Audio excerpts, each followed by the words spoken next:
Hi, I'm Candace Nicole Cotton, founder of Sufficient Grace Social Services, where our mission is to create awareness for the prevention of child molestation, child sexual abuse, child abuse, and neglect, to help children to gain confidence and to find their voice, and also to help find healing from past sexual abuse and other childhood traumas through Christ. Today, I had something very exciting to talk about. I finally graduated from college. Um, I graduated from Aurora University, and I just had a couple of things I wanted to say about it. Yeah, I have on my hat. But I just want to thank God because I never thought that I would graduate from college. I never thought that I would even attend college. After high school, I was done with school. I was done with school. I had the worst experience. If you've seen any of my YouTube videos, you would know that high school, elementary school was not a good experience for me. I was bullied. I was tortured. People made fun of me. And so the thought of school is like torture for me. And so after high school, I told myself, that's it. I'm not going back to school. But I am a forever learner. I love to learn new things. I actually enjoy school if it wasn't for the other students. That's bad to say, but it's true. You know, if it wasn't for people, they can't just celebrate and be happy for other people. People that have to be mean and be bullies just to make themselves feel better about themselves. You know, it really weighs on people like me because I don't have that confidence in myself that I'm trying to build up. But, you know, I guess the people that do that don't have confidence in themselves either. But I'm more eternal. Like, I when things like that happen, I turn it against myself. Like when I don't feel good about myself. But when other people don't feel good about themselves, their selves, they turn it out against other people and bully people and make other people feel bad because they're feeling bad. I'm the opposite. I love people. I try to celebrate people. But then when I'm not feeling good about myself, I turn it in on myself and treat myself horribly. And so I never thought that I would be able to graduate. Not because I'm not smart, but because I didn't think I had the mental energy to go to school.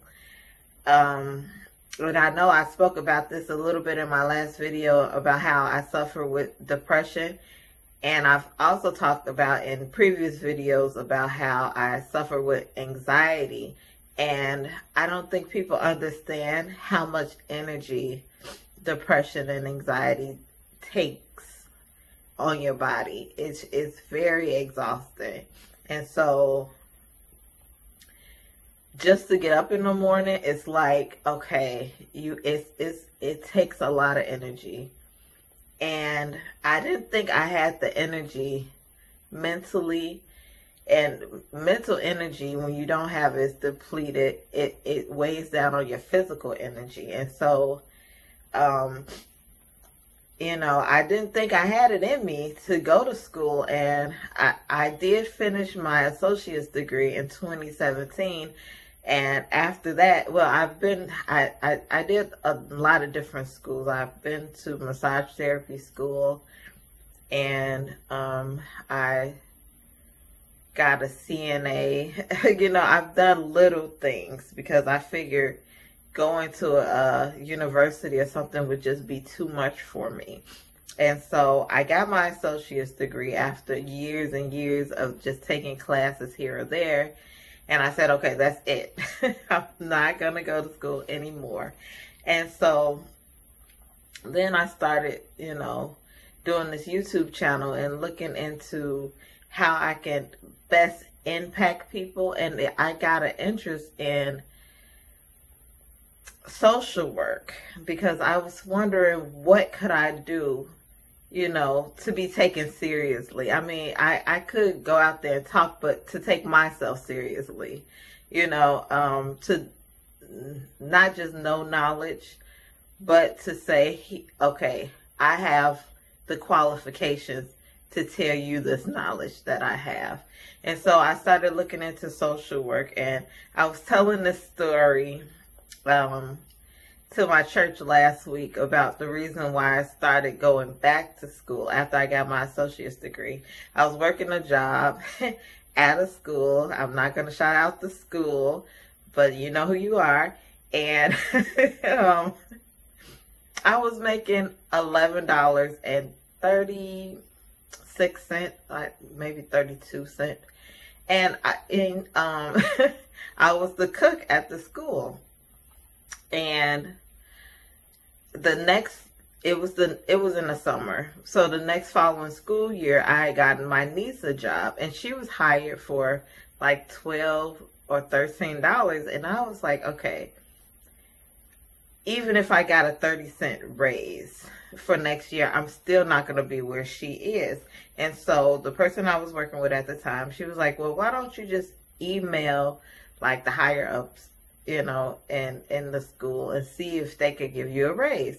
And so I did that, and I asked for just a minimum of $13. I'm like, I'm the cook.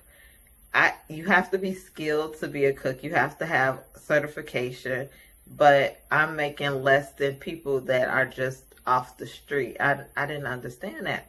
And basically they told me no. They told me I signed a contract for $10.50, which I did, which I was actually making more than that. And I should be grateful for what I have. And this wasn't like 10 years ago. This was like 2 years ago. And so it motivated me to go back to school and to pursue that social work degree that I had an interest in. I didn't want to just learn the material, because what I want to do, especially with this this organization that I have, I want to be able to reach as many people as possible, and I feel like I have to have the credentials to do that. I want to be able to get my LCSW licensing, and which is like a licensed clinical social work license. And I want to be able to have a practice where I can practice on my own. And so in order to do that, I have to get my master's degree. I have to finish my bachelor's degree, which I just did. And hopefully I'll be in my master's degree soon, and that'll only take a year, and then I have to work for a while. And I also want to get a doctorate in social work too, and then I can have my own practice where I can help people, in trauma and childhood trauma and childhood trauma prevention. And so it really motivated me, that job, and being so, it felt degrading, for them to tell me, well, I should just be grateful for what I have. And I was, but, I knew that I was worth more than that. And so it motivated me to go back to school. And school was okay. It pushed me to somewhere where I didn't think I could go, as far as interacting with people. And I know in this position, if I want to be a social worker and I want to help to impact people, I have to learn how to talk to people. And to tell you the truth, talking to this camera right now makes me nervous. And I'm talking to myself. So, talking to actual people is so hard for me. One-on-one is okay, but 2 or 3 people or more, I just get so nervous. And so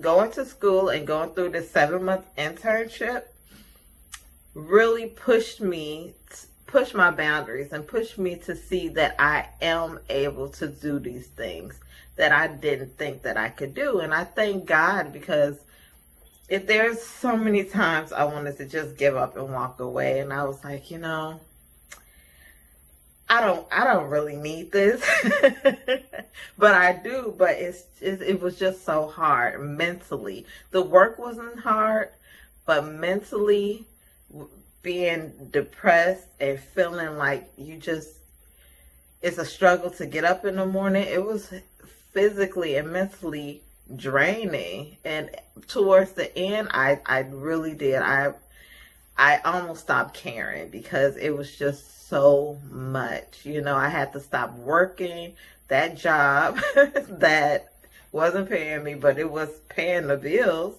just so that I could finish this internship. And it was hard. It was very hard. And I thank God that he got me through it, you know. And I can do all things through Christ who gives me strength. And it's true.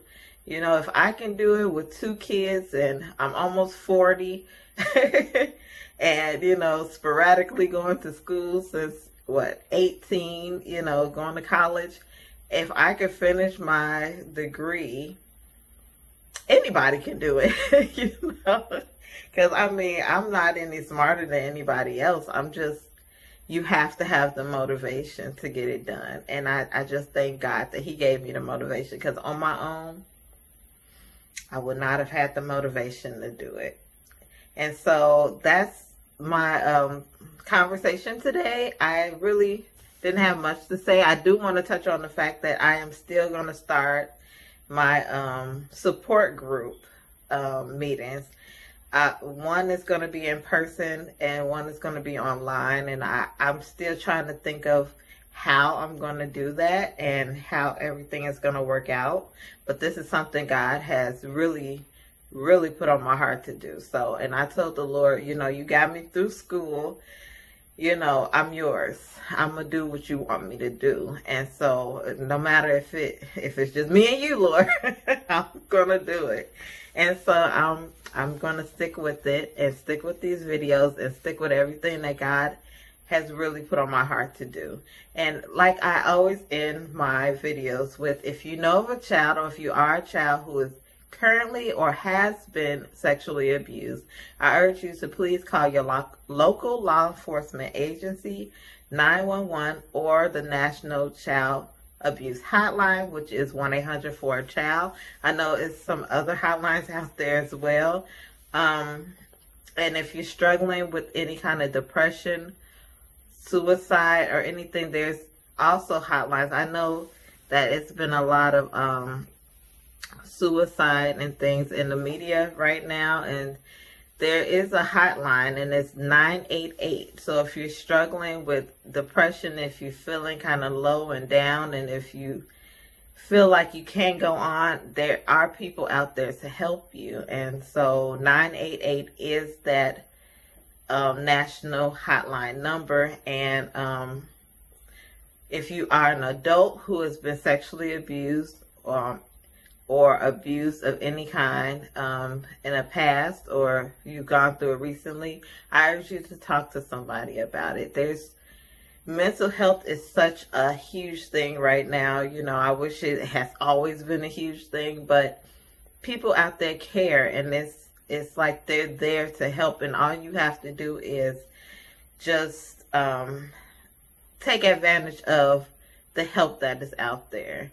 And so with that, I thank you for taking a little time to talk with me today. And as always, be blessed.